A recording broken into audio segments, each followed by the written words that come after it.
38 ವರ್ಷಗಳ ನಂತರ ಮತ್ತೆ ಎಲ್ಲ ಸ್ನೇಹಿತರು ಒಟ್ಟಿಗೆ ಸೇರಿದ್ದೇವೆ. ಇವತ್ತು ನಮ್ಮ ಜೀವನದ ಅತ್ಯುನ್ನತ ಖುಷಿಯ ದಿನ ಎಂದು 1987ನೇ ಬ್ಯಾಚ್ ಸಂತಸ ವ್ಯಕ್ತಪಡಿಸಿದರು. ಬೆಂಗಳೂರು ಹೊರವಲಯ ನೆಲಮಂಗಲ ನಗರದ ಹಾಲಿಡೇಸ್ನಲ್ಲಿ ಮಾಗಡಿ ತಾಲೂಕಿನ ಮೋಟಗಾನಹಳ್ಳಿ ವಿವೇಕಾನಂದ ಪ್ರೌಢಶಾಲೆಯಲ್ಲಿ 1987ನೇ ವರ್ಷದಲ್ಲಿ 64 ವಿದ್ಯಾರ್ಥಿಗಳು ಓದುತ್ತಿದ್ದರು. 38 ವರ್ಷಗಳ ನಂತರ ಅದೇ ವಿದ್ಯಾರ್ಥಿಗಳ ತಂಡದಿಂದ ಸ್ನೇಹ ಮಿಲನ ಕಾರ್ಯಕ್ರಮವನ್ನು ಆಯೋಜನೆ ಮಾಡಲಾಗಿತ್ತು. ಈ ಅಪರೂಪದ ಸ್ನೇಹ ಮಿಲನ ಕಾರ್ಯಕ್ರಮದಲ್ಲಿ ಶಾಲಾ ದಿನಗಳನ್ನು ನೆನೆದುಕೊಂಡು ಕಣ್ಣಲ್ಲಿ ನೀರು ಹಾಕಿಕೊಂಡು ವಿಶೇಷವೇನೆಂದರೆ ಎಲ್ಲ ವಿದ್ಯಾರ್ಥಿಗಳು ಭಾಗವಹಿಸಿ ಸಂತಸ ವ್ಯಕ್ತಪಡಿಸಿದರು.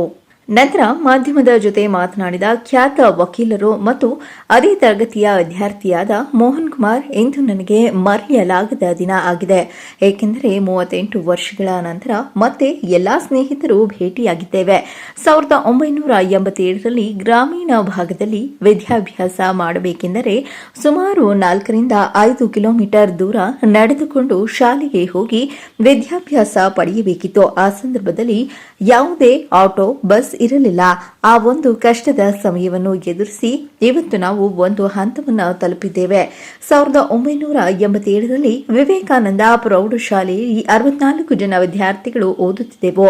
ಅದರಲ್ಲಿ 7 ಜನ ಮರಣ ಹೊಂದಿದ್ದಾರೆ. ಜೀವನದ ಅತ್ಯುನ್ನತ ಖುಷಿಯ ಸಂದರ್ಭ ಇವತ್ತು ಎಂದು ಎಲ್ಲರಿಗೂ ಹೇಳುತ್ತಿದ್ದಾರೆ. ಅವರಿಗೆ ಅವರ ಮಕ್ಕಳಿಗೆ ಮದುವೆಯಾಗಿ ಮೊಮ್ಮಕ್ಕಳು ಸಹ ಇದ್ದಾರೆ. ಅವರು ಇಂದು ಈ ಸ್ನೇಹ ಮಿಲನ ಕಾರ್ಯಕ್ರಮದಲ್ಲಿ ಭಾಗಿಯಾಗಿದ್ದಾರೆ ಎಂದು ಸಂತಸ ವ್ಯಕ್ತಪಡಿಸಿದರು.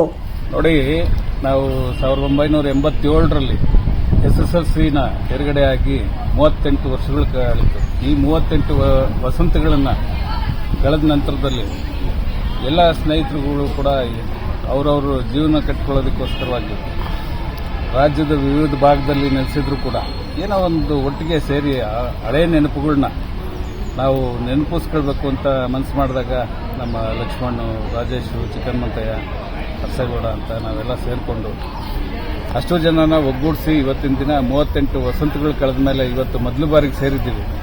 ಮೊದಲು ಬಾರಿಗೆ ಸೇರಿದಾಗ ನಮ್ಮ ಹಳೆ ನೆನಪುಗಳು, ನಾವು ಗ್ರಾಮೀಣ ಭಾಗದಿಂದ ವಿದ್ಯಾಭ್ಯಾಸ ಮಾಡೋದಕ್ಕೆ ಸುಮಾರು 4-5 ಕಿಲೋಮೀಟರ್ಗಳ ದೂರ ಕಾಲ್ನಡಿಗೆಯಲ್ಲಿ ಹೋಗಿ ವಿದ್ಯಾಭ್ಯಾಸ ಮಾಡಿಕೊಂಡು ಆ ಒಂದು ಕಷ್ಟದ ದಿನಗಳಲ್ಲಿ ಕೂಡ ನಾವು ಯಾವುದೇ ಬಸ್ಸಿನ ಸೌಲಭ್ಯ, ಮತ್ತೊಂದು ಟ್ಯೂಷನ್ನು ಅಥವಾ ಮಾಧ್ಯಮಗಳು ಇಲ್ಲದೇ ಇರುವಂಥ ಸಂದರ್ಭದಲ್ಲಿ ಒಂದು ಭವಿಷ್ಯತ್ತಿನ ಜೀವನ ರೂಪಿಸ್ಕೊಳ್ಳೋದಕ್ಕೋಸ್ಕರವಾಗಿ ಶ್ರಮಪಟ್ಟು ಈ ಹಂತಕ್ಕೆ ಬಂದು ನಾವಿವಾಗ ಎಲ್ಲ ಒಂದು ಹಂತಗಳು ತಲುಪಿರುವಾಗ ಆ ನೆನಪುಗಳನ್ನ ನೆನಪಿಸ್ಕೊಳ್ಳೋಕ್ಕೋಸ್ಕರವಾಗಿ ನಾವೆಲ್ಲ ಒಟ್ಟಿಗೆ ಸೇರಬೇಕು ಅಂತ ಅನ್ನಿಸ್ತು. ಹಾಗಾಗಿ ಸೇರಿದ್ವಿ. ಇವತ್ತು ನಮ್ಮ ತರಗತಿನಲ್ಲಿದ್ದಂಥ 87ನೇ ಇಸ್ವಿನಲ್ಲಿ ಮೋಟಗಾನಹಳ್ಳಿ ವಿವೇಕಾನಂದ ಪ್ರೌಢಶಾಲೆಯಲ್ಲಿ ಏನು 64 ಜನ ಇದ್ದೋ ಇವಾಗ 50 ಚಿಲ್ಲರೆ ಜನ ಸೇರಿದ್ದೀವಿ. ಅದರಲ್ಲಿ 6-7 ಜನ ಜೀವನದ ಯಾತ್ರೆಯನ್ನು ಮುಗಿಸಿದ್ದಾರೆ. ಅವ್ರನ್ನೂ ನಾವು ಜ್ಞಾಪಿಸ್ಕೊಳ್ತಾ ಇವತ್ತು ಎಲ್ಲ ಒಂದು ಮಹಿಳೆಯರು ಅಂದರೆ ಹೆಣ್ಮಕ್ಳು, ಅವತ್ತಿನ ದಿನ ಗಂಡ್ಮಕ್ಳು ಎಲ್ಲ ಸೇರಿದ್ದೀವಿ. ಭಾಳ ಖುಷಿ ತರುವಂಥ ವಿಚಾರಗಳು, ಹಳೆ ನೆನಪುಗಳನ್ನೆಲ್ಲ ನೆನಪಿಸ್ಕೊಂಡು ಜೀವನದ ಅತ್ಯುನ್ನತ ಖುಷಿ ಸಂದರ್ಭ ಇದು ಅಂತ ನಮ್ಮ ಹುಡುಗರೆಲ್ಲ ಹೇಳ್ತಾ ಇದ್ರು. ಅದು ನನಗೆ ಭಾಳ ಖುಷಿ ಇದೆ ಇವತ್ತಿನ ದಿನ.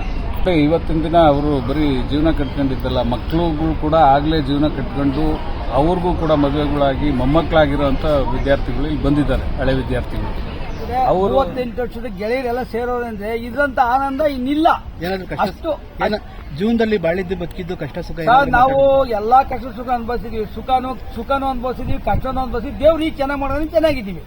ರಾಜಕೀಯ ಆಗ್ಬೋದು, ಯಾವುದೇ ಆಗಲಿ, ಸ್ನೇಹಿತರುಗಳೆಲ್ಲ ನಮ್ಗೆ ಒಂದ್ ಸ್ವಲ್ಪ ಜನ ಎಲ್ಲ ಸಿಗೋರು, ಇನ್ನು ಅರ್ಧ ಜನ ಸಿಗ್ತಾ ಇರಲಿಲ್ಲ ಸ್ನೇಹಿತರು. ಈಗಿನ ಸಂದರ್ಭದಲ್ಲಿ ರಾಜಕೀಯ ನೋಡ ನೀವು ಅವಾಗ ವಿದ್ಯಾರ್ಥಿ ಜೀವನದಲ್ಲಿ ನಿಮ್ಗೆ ತಿನ್ನಕ್ಕೆ ಅನ್ನ ಇತ್ತೋ ಇಲ್ವೋ? ನೀವು ಹೇಳೋದಲ್ಲ, ಅವತ್ತಿನ ಲೆಕ್ಕದಲ್ಲಿ ಬರ್ತಾನ ನಮ್ಮ ತಂದೆಯರಾದ್ರೂ ಕೂಡ ನಮ್ಮ ತಂದೆ ತಾಯಿ ನಮ್ಮನ್ನ ಸುಖವಾಗಿ ಸಾಕಿದ್ರು ಅಂತ ಬರ್ತಾನೆ ಇದ್ರು ಕೂಡ ನಮ್ಮ ತಂದೆ ತಾಯಿ ನಮ್ಮ ಸುಖವಾಗಿ ಜಾಸ್ತಿ ಸೇರಿಸಿ ಸಾಕಿ ಚೆನ್ನಾಗಿ ಓದಿಸಿ ನಾವು SLC ಓದಲಿಲ್ಲ, ಮುಂದಕ್ಕೆ ಓದಲಿಲ್ಲ. ಆಮೇಲೆ ತೋಟ ಇತ್ತು, ತೋಟ ಮಾಡ್ಕೊಂಡಿದ್ದ ನಾವು ನೇಯ್ಗೆ ಕೆಲಸ ಮಾಡಿದ್ವು. ಅದಾದ್ಮೇಲೆ ನಮ್ಮ ಸ್ನೇಹಿತರೆಲ್ಲ ಸೇರಿ ರಾಜಕೀಯ ನಿಂತ್ಕೊಂಡ್ರು. 2005ರಿಂದ ಇಲ್ಲಿವರೆಗೂ 4 ಸಾರಿ ಪಂಚಾಯತಿ ಮೆಂಬರು, ಈಗ ಅಧ್ಯಕ್ಷರು. ಮೊಹಮ್ಮದ್ ಅಲೀಂ, ಚಾಮುಂಡಿ ನ್ಯೂಸ್, ನೆಲಮಂಗಲ.